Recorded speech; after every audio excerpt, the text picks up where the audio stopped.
I welcome to all of you on my channel New Different English Classes। आपके लिए लेकर के आया हूँ आज मैं क्लास 10th का लास्ट पोएम मार्था, जिसे लिखा गया है वाल्टर डिलामेरे के द्वारा।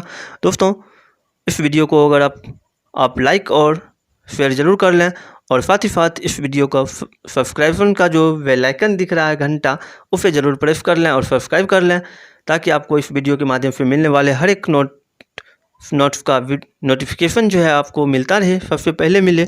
और साथ ही साथ इस चैनल को सब्सक्राइब करने के अलावा शेयर भी कर दें अपने दोस्तों के साथ, ताकि आपके साथ साथ आपके दोस्त भी पढ़ लें।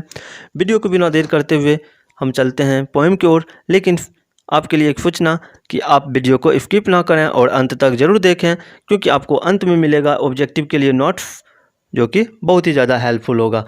तो आइए पोएम को शुरू करते हैं। पोएम शुरुआत होती है एक कहानी से, लगता है एक स्टोरी हो, शॉर्ट स्टोरी।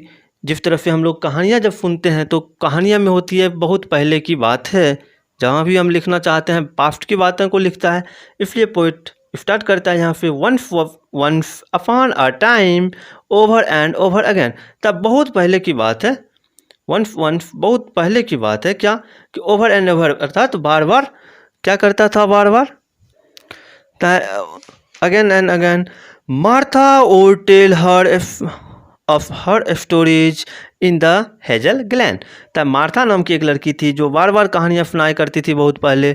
जब पोएट अपने बचपन को याद करता है यहाँ पे, जब पोएट बच्चा था तो उस टाइम जो है एक मार्था नाम की लड़की उन लोगों को कहानियाँ सुनाया करता था, पोएम की फ्रेंड्स को, और पोएट भी उसमें होता था। तब मार्था और टेल ऑफ हर स्टोरीज, जब मार्था अपनी कहानी कहा करती थी, कहाँ, इन द हेजल ग्लैन, एक बूढ़ी घाटी में। अब वह कहानी किस स्टाइल में कहती है उसके अगले पैराग्राफ में देखते हैं। Hers were those clear grey eyes you watch and the story seems told by their beautifulness tranquil as dream.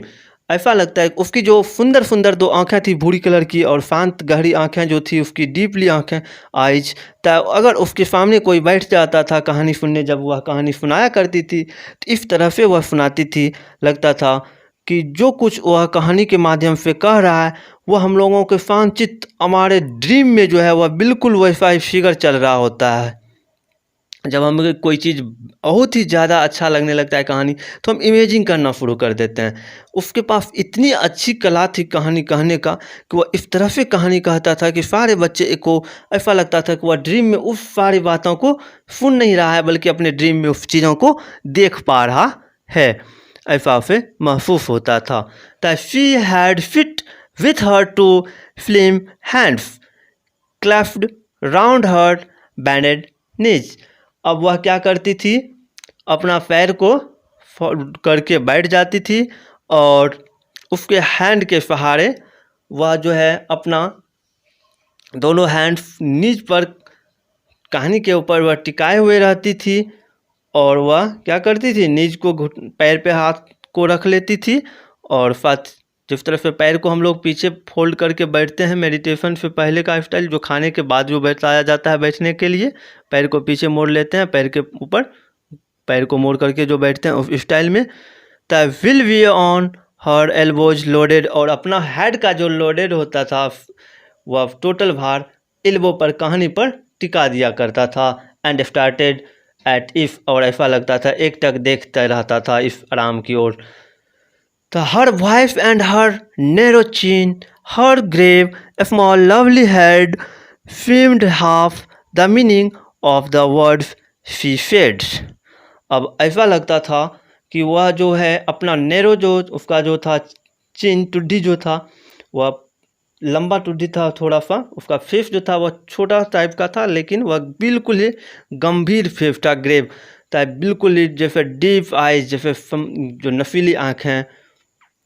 इस पर देखने से जो है, फेस को देखने से इतनी लवली हेड था उसकी, सुंदर सा फेस था, छोटा सा लेकिन ब्यूटीफुल फेस था, जिसके कारण इतना उसका इमेजिनरी पावर स्ट्रॉन्ग था कि उसकी कहानियाँ जो हुआ करती थी वह इस तरह का होता था। कहता है स्विम्ड हाफ द मीनिंग, अगर वह of the word she said, अगर उसके वर्ड जो कहता था, अगर आप उसकी आधे भी मीनिंग समझ रहे होते थे तो उसकी फेस को देख करके ऐसा लगता था कि पूरी कहानी का क्या मीनिंग है वो मुझे समझ में आ रहा हो।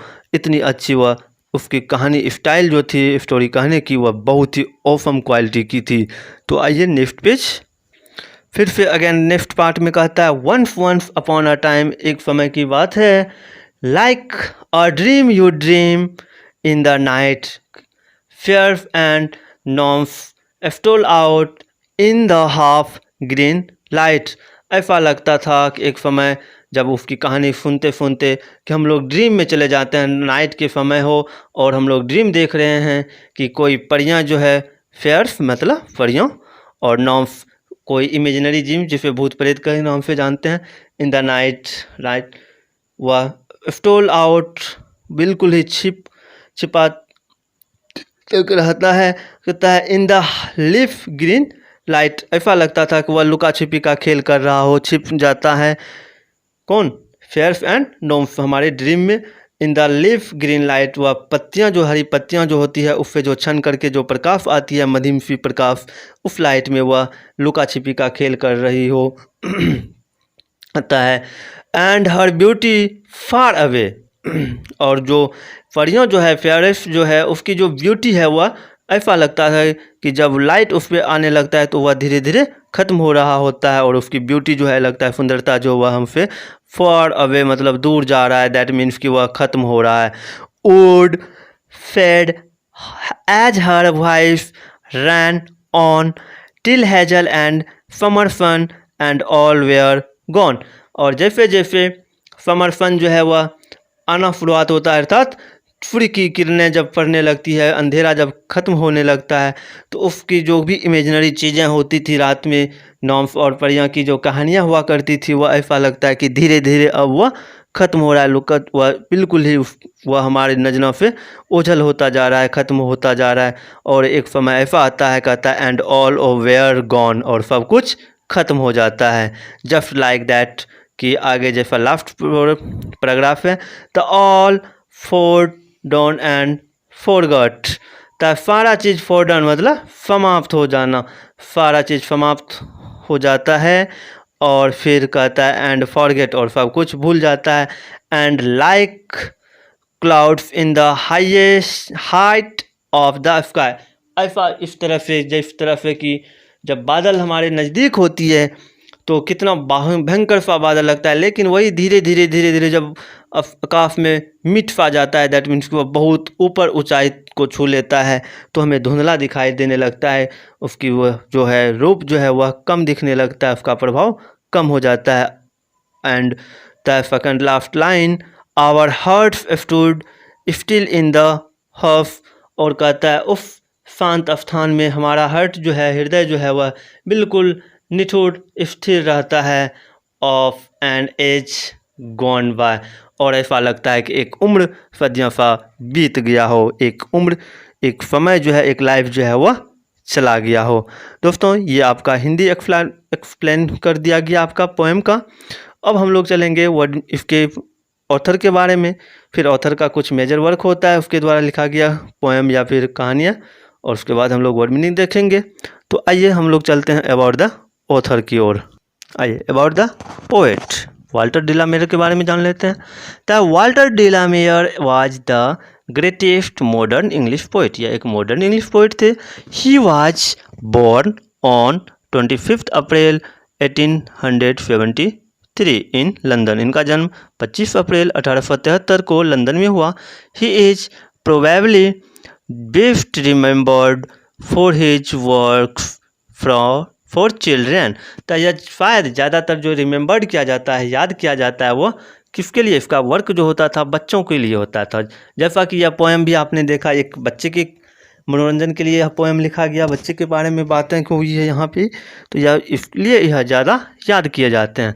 तो he was dead on 22 June 1956 in London, तो उनकी मृत्यु जो है 22 जून को 1956 में लंदन में ही हो जाता है। इनके द्वारा बहुत सारा चीज़ें लिखा गया है, उनमें से कुछ मेजर वर्क्स जो एग्ज़ाम में पूछने के लिए काफ़ी है आपके लिए। दोस्तों इसमें पूछा क्या जाता है, जैसे 4 ऑब्जेक्टिव दे दिया जाता है, बुक का नाम या पोएम का नाम लिख दिया जाता है, हु राइट्स दिस पोएम, और आपको इन सब में से जो ये आपको दिख रहा है इसका ज़्यादा यूज होता है ये सब का, क्योंकि ये आपके बुक में नहीं होता है लेकिन आपको पूछा जाता है। इसमें से आप 3-4 ज़रूर पूछा जाता है 5 नंबर्स तक के लिए, इसलिए इसे लर्न करना बहुत ही ज़रूरी हो जाता है। तो आइए 1-1 हम एक बार देख लेते हैं। द लिसनर जो कि बहुत ही फेमस था, द स्कैरेन क्रो और अरबिया हैंडी ब्रोकन जो कि एक नावल है, the return on the edge यह भी एक नावल है, डिग डोंग बेल यह पोएम था, सॉन्ग ऑफ चाइल्डहुड यह भी पोएम है, ओ लवली इंग्लैंड यह भी एक पोएम है। तो आइए अब हम लोग वर्ड मीनिंग को देख लेते हैं।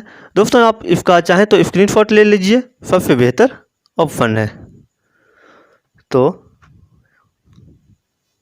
इसका वर्ड प्रोबेबली शायद, हेजल भूरा, ग्लैन घाटी, ट्रांकिल शांत, क्लैश पकड़ना, एल्बोज कहनी जो हम लोग हाथ का जो भाग होता है, लोडो लोल्ड मतलब टिकाए हुए, किसी पर फोर्स दे करके उसे टिकाए हुए रखते हैं, एफ्टर एक टक देखना, जैसे गैज हो गया इसके बदले में यूज कर सकते हो, चिन टुड्डी होठ के नीचे का भाग, ग्रेव गंभीर मुद्रा में, गंभीर बिल्कुल, फेरिस परियां जैसे परी बहुत सारी कहानियों में आता है, नॉम्स जो कि एक काल्पनिक जीव होता है जिसे हम लोग भूत प्रेत भी बोल सकते हो, फैड मुरझाना, फोटोन समाप्त होना, और कहता है स्टूड खड़ा रहना, हफ बिल्कुल ही एक शांत स्थान, पीसफुल प्लेस। तो ये आपका वीडियो था जिसमें आपको सब कुछ प्रोवाइड किया गया। दोस्तों वीडियो को सब्सक्राइब अवश्य करते रहें और आप इस तरफ के ढेर सारे वीडियो के साथ में आपसे मिलता रहूँगा। तब तक के लिए बाय।